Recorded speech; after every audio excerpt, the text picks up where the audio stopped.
प्यारे बच्चों, आज हम लोग श्रम विभाजन और जाति प्रथा पर जो पाठ है भीमराव साहेब अंबेडकर के, उस पाठ पर हम लोग चर्चा करेंगे। ये अंबेडकर जी द्वारा लिखा गया निबंध है और ये निबंध दो भागों में बटा हुआ है। एक तो श्रम विभाजन और जाति प्रथा, इसकी कमजोरियों का उल्लेख हुआ है, और दूसरा इन कमजोरियों के बाद आदर्श समाज कैसा होना चाहिए, इस पर बाबा साहेब भीमराव अंबेडकर ने बहुत सुंदर तार्किक ढंग से मानवतावादी दृष्टिकोण अपनाते हुए विचार व्यक्त किया है। और उनके विचारों से हम सब प्रभावित हैं। संविधान निर्माण की जब बात आई तो संविधान कैसा होना चाहिए जिससे पूरा भारत संचालित होगा, जहाँ पे कार्यपालिका, व्यवस्थापिका और न्यायपालिका एक नई दिशा में और प्रगति की दिशा में और जन कल्याण की दिशा में आगे बढ़े, इस पर किन बातों का समावेश हो, इसका यदि प्रमुख जो बना हमारे देश का संविधान निर्मात्री सभा का, उसमें बाबा साहेब भीमराव अंबेडकर की विद्वता परिलक्षित होती है। श्रम विभाजन और जाति प्रथा, इस पर अपना विचार व्यक्त करते हुए, उसके दोषों पर विचार व्यक्त करते हुए अंबेडकर कहते हैं कि श्रम का विभाजन होना चाहिए, परंतु वो जाति के आधार पर नहीं होना चाहिए। हमारे देश में पहले या कमोबेश आज भी यदि हम सुदूर प्रांत में चले जाएं तो श्रम पर जाति का प्रभाव दिखाई पड़ता है। जाति कैसे? यदि वो ब्राह्मण, क्षत्रिय, वैश्य और शूद्र यदि चार जातियों में बांट दिया गया है, वर्णों में बांट दिया गया है, ब्राह्मण को शिक्षा देने का काम करेगा वो। ब्राह्मण कुल में जन्म लिया तो उसका आने वाला संतान, आने वाली पीढ़ी भी शिक्षा देने का काम करेगी। राजा नहीं बनेगी मगर मंत्री बनकर पूरा दिशा निर्देश करेगी। ये उसका कार्य हो गया, शिक्षा देने का काम और मार्गदर्शन देने का काम, पढ़ने लिखने का काम सब उसी वर्ग तक सीमित हो गया।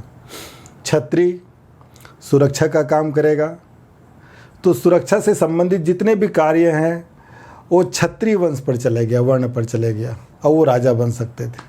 परंतु वो राजा मंत्री की सलाह से कार्य करते थे, युद्ध करते थे, सुरक्षा का काम करते थे। वैश्य व्यापार का काम, और शूद्र जो था वो नीचे तबके के जितने भी काम थे उस सबको करता था। यदि वो लोहार जाति में जन्म ले लिया तो लोहा के औजार बनाने का काम ही करेगा वो। यदि वो सुनार जाति में जन्म ले लिया तो गहने बनाने का काम करेगा वो। कुम्हार जाति में यदि ले लिया तो कुम्हार जो है मिट्टी के जितने भी घड़े और बर्तन या मूर्ति से संबंधित, मिट्टी के मूर्ति से संबंधित जितने भी कार्य होंगे उसी कुम्हार जाति का ही व्यक्ति करेगा और उसकी आने वाली पीढ़ी के करेगा। तो ये जो जाति प्रथा के आधार पर श्रम का विभाजन कर दिया गया, तुम इस जाति के हो तो तुम्हारा ये श्रम होगा, ये मेहनत होगा, इस दिशा में ये काम करोगे। तुम्हारा इस जाति में जन्म हुआ तो तुम व्यापार का काम करोगे। तुम ब्राह्मण जाति में हो तो शिक्षा देने का और शिक्षा प्राप्त करने का काम करोगे। तो ये जो था श्रम का विभाजन, ये दोषपूर्ण हो गया। श्रम का विभाजन एक अच्छी परंपरा है, परंतु उसमें कार्यकुशलता होनी चाहिए। कार्यकुशलता के बाद यदि उस श्रम को अपनाता है व्यक्ति, तो निश्चित रूप से उस कार्य को और कुशल बनाकर समाज के लिए गुणवत्तापूर्ण कार्य कर सकता है वो। परंतु हुआ क्या? हुआ ये कि जाति है, इस जाति का है, इसीलिए वो उस जाति से संबंधित श्रम का ही काम करेगा। परिणाम स्वरूप अब उस कार्य में उसकी रुचि हो या ना हो, उस काम को ही करेगा वो।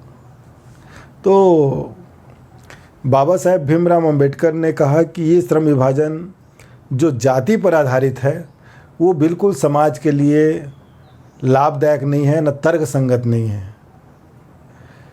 कि एक जाति विशेष में वो जन्म ले लिया तो उस जाति विशेष का जितना भी श्रम है, उसका जो विभाजन उसको जो सौंपा गया है, उसी को करते करते करते करते जीवन यापन करे, ये दोषपूर्ण है। परिणाम स्वरूप इससे प्रतिभाओं का हनन होता है, दमन होता है। कैसे प्रतिभाओं का दमन और हनन होता है?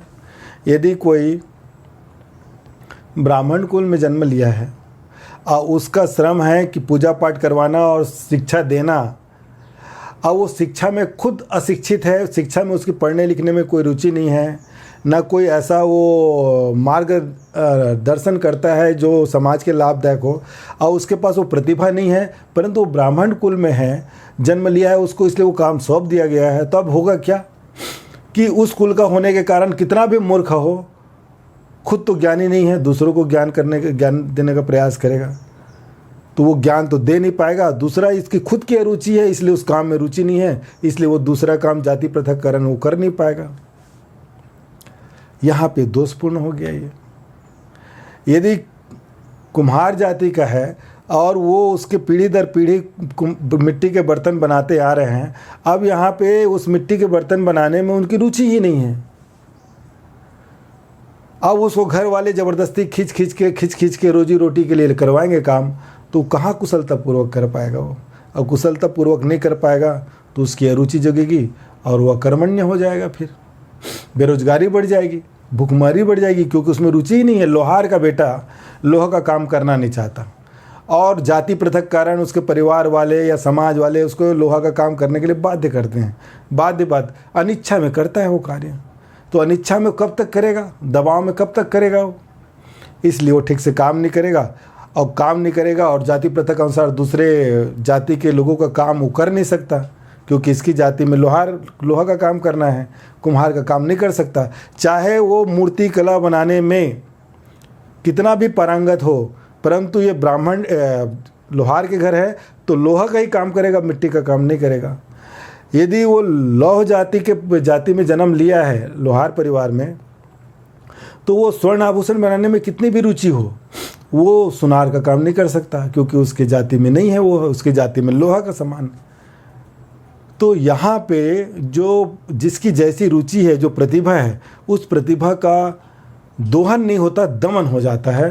परिणाम स्वरूप आलस्य आता है, बेरोजगारी आती है, और बेरोजगारी सारी समस्याओं का जड़ बन जाती है। समाज में निरंकुशता फैलती है।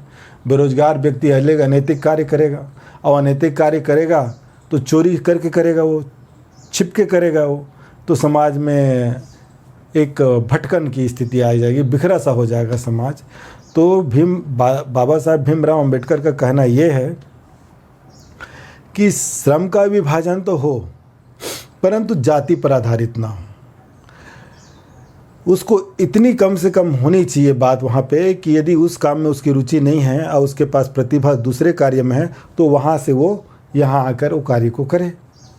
उस कार्य को करेगा तो उसकी रुचि का काम होगा, और रुचि का काम होगा तो और बड़ी कुशलता से करेगा, और बड़ी कुशलता से करेगा तो समाज में एक अच्छे उत्पादन को लाएगा, वो गुणवत्तापूर्ण वस्तु पदार्थ लाएगा, जिससे समाज का आर्थिक लाभ होगा, सामाजिक भी लाभ हो, सब लाभ होगा। तो इस प्रकार अंबेडकर जी ने श्रम के विभाजन को जाति पर केंद्रित न करके कार्य कुशलता पर केंद्रित करने की इच्छा उन्होंने व्यक्त की, कि जैसी व्यक्ति को योग्यता होगी उस योग्यता के अनुरूप या उसकी रुचि के अनुरूप ही उसको कार्य करने के लिए मिलने चाहिए। इससे समाज की कई बुराइयां, बेरोजगारी की समस्या, भूखमरी की समस्या, जनसंख्या वृद्धि की समस्या, रोजी रोटी की समस्या, सबका समाधान हो जाएगा। तो श्रम विभाजन और जाति प्रथा जो बिंदु था, उसमें मूल बात यही थी कि श्रम का विभाजन जाति पर ना होकर योग्यता पर और रुचि पर होना चाहिए। जिसकी जैसी योग्यता और जैसी रुचि है उसके अनुसार वो काम करे, वैसा काम करेगा तो समाज का विकास होगा।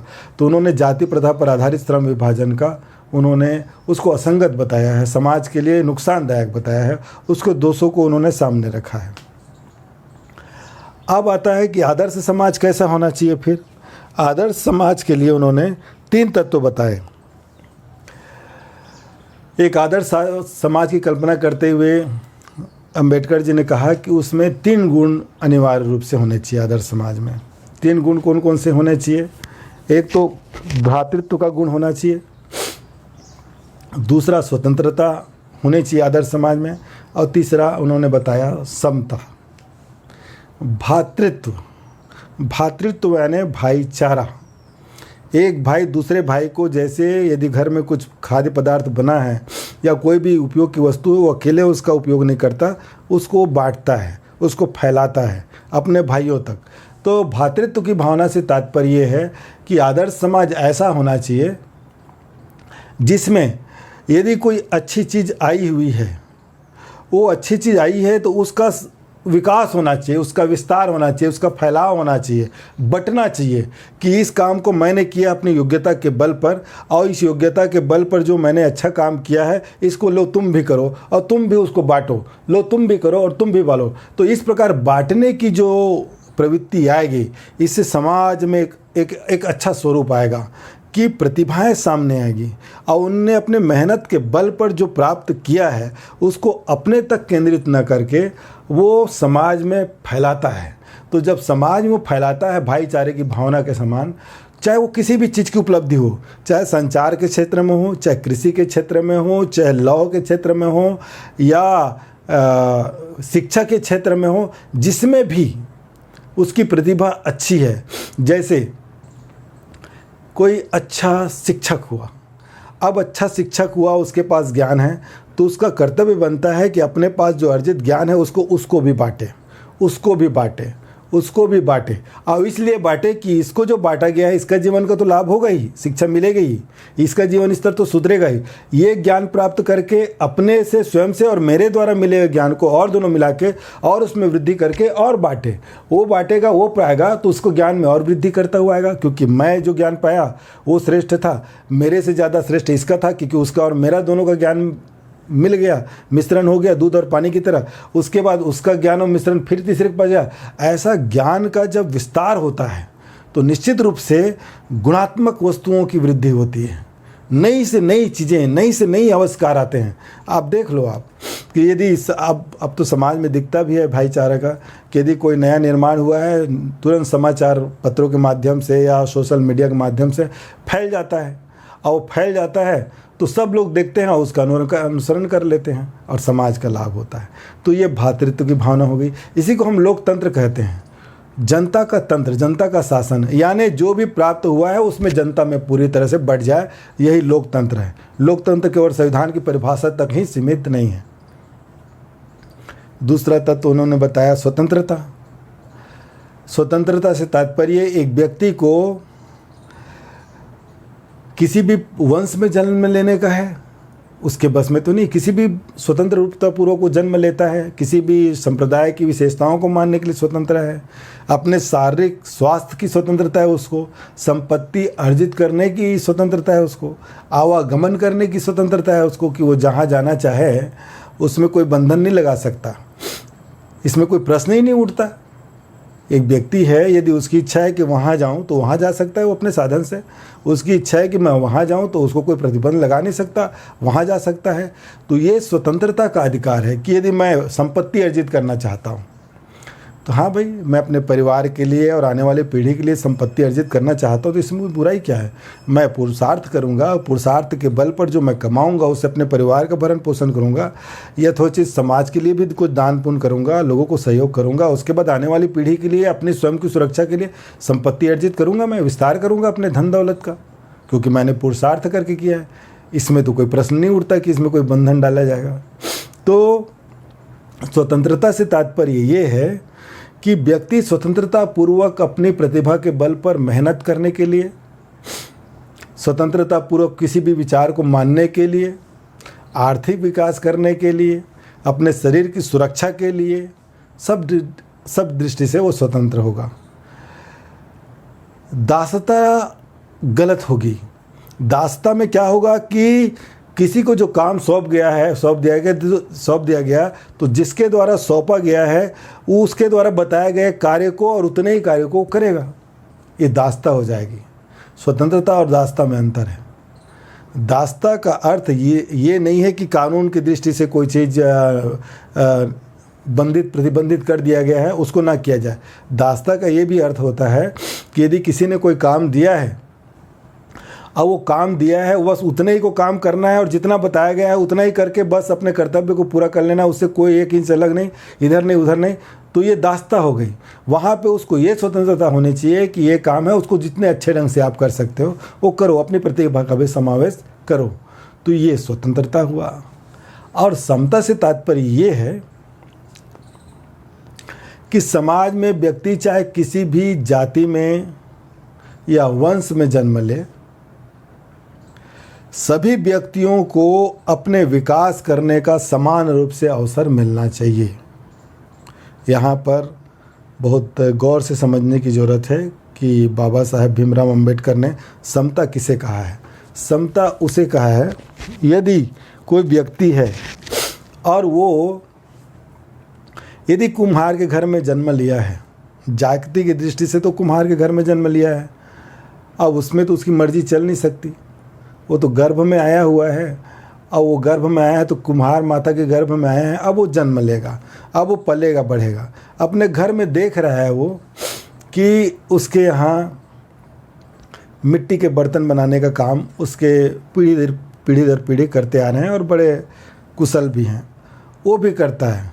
परंतु वो चाहता है कि मैं दूसरे क्षेत्र में भी विकास करूं, मिट्टी के काम में मेरे पास रुचि नहीं है, तो मैं दूसरे जूता बनाने का काम कर सकता हूँ, मोची का काम कर सकता हूँ, मैं बर्तन बनाने का काम कर सकता हूँ, मैं आभूषण बनाने का काम कर सकता हूँ। जिसमें भी उसकी रुचि होगी उस काम को करेगा। तो उस काम से करने से या प्रशिक्षण प्राप्त करने से कोई वंचित उसको नहीं कर सकता। ये है समता का अधिकार कि सब व्यक्तियों को अपने परिश्रम के बल पर समान पूर्वक प्रशिक्षण और योग्यता के अनुरूप उसको कार्य मिलने का अधिकार होना चाहिए। ये है समता। भीमराव साहब अंबेडकर ने असमानता को भी एक जगह थोड़ा सा महत्व दिया है, परंतु असमानता को कैसे महत्व दिया है? यदि कोई व्यक्ति अपने मेहनत के बल पर अपने परिवार में एक ऊंचे स्थान पर पहुंच गया है, तो ऊंचे स्थान पर प्रयत्न के कारण अपनी योग्यता के बल पर ऊंचे स्थान पर पहुंचा है, तो उसको बिल्कुल असमान उसको सम्मान मिलना चाहिए, उसको सुख सुविधाएं ज़्यादा मिलनी चाहिए, उसको सम्मान अलग मिलेगा, उसको पदवी अलग मिलेगी। क्यों? क्योंकि उन्होंने जाति के आधार पर नहीं, अपने प्रयत्न के आधार पर अन्य लोगों की अपेक्षा श्रेष्ठता को स्थापित किया है। इसलिए इसके साथ समान व्यवहार नहीं किया जा सकता, इसके साथ असमान व्यवहार किया जाएगा, क्योंकि उन्होंने प्रयत्न करके वहाँ पर पहुँचा है। परंतु इसका तात्पर्य नहीं कि इस व्यक्ति जो अपने प्रयत्न के आधार पर पहुँचा है उसके नाती पोते बेटे पुत्रों को भी वैसी असमान उसके साथ व्यवहार किया जाए। उसने किया, अच्छा किया, इसलिए उसके साथ असमान सुविधाएं मिली, उसको सम्मान मिला, परंतु ये लोगों ने तो नहीं किया है। तो ये जो उसके पुत्र पुत्रियाँ जो नहीं किए हैं उसको साथ समान व्यवहार होगा। इन लोगों जैसे सामान्य लोग, उसको भी समान ढंग से अपनी योग्यता को विकास करने का अधिकार मिलेगा। तो इस बात पे एक ध्यान रखने की ज़रूरत यह है, आदर्श समाज में जो व्यक्ति अच्छे परिवार में जन्म ले लिया, अच्छा वंश कुल और वहाँ के लोग बड़े शिखर पर पहुँचे हुए लोग हैं, तो उस परिवार के बच्चों को विशेष प्रशिक्षण मिलता है और विशेष प्रशिक्षण के कारण वो विशेष योग्यता प्राप्त कर लेते हैं और उस विशेष योग्यता प्राप्त करने के कारण उसको थोड़े से प्रयत्न में भी ज़्यादा अच्छी उपलब्धता हासिल हो जाती है। ऐसी स्थिति में अंबेडकर जी कहते हैं कि यहाँ पे ध्यान रखने योग्य बात यह है कि सभी व्यक्तियों को समान रूप से प्रशिक्षण प्राप्त करने का अधिकार प्राप्त होना चाहिए। समान रूप से प्रशिक्षण प्राप्त करने का अधिकार जब प्राप्त होगा तो व्यक्ति चाहे किसी भी वंश और कुल परंपरा में जन्म ले, यदि उसके अंदर प्रतिभा है, यदि शूद्र जाति में भी है, तो वो उसको समान अवसर मिलेगा तो आगे बढ़ जाएगा। और यदि उच्च वर्ण में भी है परंतु समान अवसर मिलने के कारण वो उस विशेषज्ञता हासिल नहीं किया तो वो नीचे तबके में चले जाएगा। प्रयत्न करने का उसको अधिकार है, अपनी योग्यता बढ़ाने का उसको अधिकार है, परंतु समानता के बीच में है। तो जब ऐसा समानता का दृष्टिकोण समाज में आएगा तो समाज एक आदर्श समाज बनेगा। यहाँ पर राजनीतिज्ञों को भी एक ध्यान रखना है कि राजनीतिज्ञ लोगों को एक व्यक्ति से नहीं मिलना रहता है, उसके पास बहुत सारे लोग आते हैं। अब एक राजनीतिज्ञ है या एक नेता है, वो भाषण जब देता है तो वहाँ सब प्रकार के लोग बैठे हुए हैं और सबकी सोच अलग है। कोई पढ़ा लिखा है उसकी सोच अलग है, जो निम्न पढ़ा लिखा है वो है, कुछ अनपढ़ भी बैठे हैं उनकी समझ अलग है, परंतु वहाँ पे सबको समान दृष्टिकोण से देखते हुए वो भाषण देता है। तो राजनीतिज्ञों के लिए संभव नहीं होता कि वो असमान व्यवहार करे, इसलिए जब भी वो समाज में समस्या की बात करेगा तो वो सबको समान रूप से ध्यान में रखते हुए समाज की विकास की बात करेगा। तो प्यारे बच्चों, श्रम विभाजन और जाति प्रथा इसको भी समझे और एक आदर्श समाज अंबेडकर जी के अनुसार कैसे होना चाहिए इसको भी समझे। श्रम विभाजन जाति पर आधारित नहीं होना चाहिए, श्रम के विभाजन योग्यता पर और रुचि पर आधारित होना चाहिए। जाति पर आधारित होंगे तो दोषपूर्ण होगा, समाज का विकास नहीं होगा। अब फिर कहते हैं आदर्श समाज में किन किन बातों का होना जरूरी है। एक तो भातृत्व की भावना होना चाहिए, लोकतंत्र की भावना होनी चाहिए, फिर होना चाहिए आदर्श समाज में स्वतंत्रता की भावना होनी चाहिए, कोई दास्तापूर्ण ज़िंदगी न जिए कि जो काम सौंप दिया है उसी कोई किया जाए, सब स्वतंत्र ढंग से अपने संपत्ति अर्जित करने का जैसे अधिकार है, शरीर को सुरक्षित रखने का अधिकार है, वैसे ही स्वतंत्रता पूर्वक अपने आर्थिक विकास को विकसित करने का अधिकार है। और तीसरा तत्व उन्होंने बताया समता का अधिकार। सबको योग्यता के आधार पर समता वाले दृष्टिकोण में प्रशिक्षण मिलना चाहिए और उस प्रशिक्षण के बल पर वो प्रयत्न करे, पुरुषार्थ करे और अपने बाद समाज में एक ऐसे स्थान पर हो कि उसको विशेष ढंग से उसको सम्मान मिले, उपलब्धियां मिले, पद मिले। तो ये श्रम विभाजन और आदर्श समाज की परिकल्पना जो अंबेडकर साहब ने की है, इसका सुंदर संक्षिप्त वर्णन मैंने कर दिया है। बहुत छोटा सा पाठ है, आप लोग किताब को पढ़ लीजिए, मैं इसका प्रश्नोत्तर आप लोग को भेज दूंगा।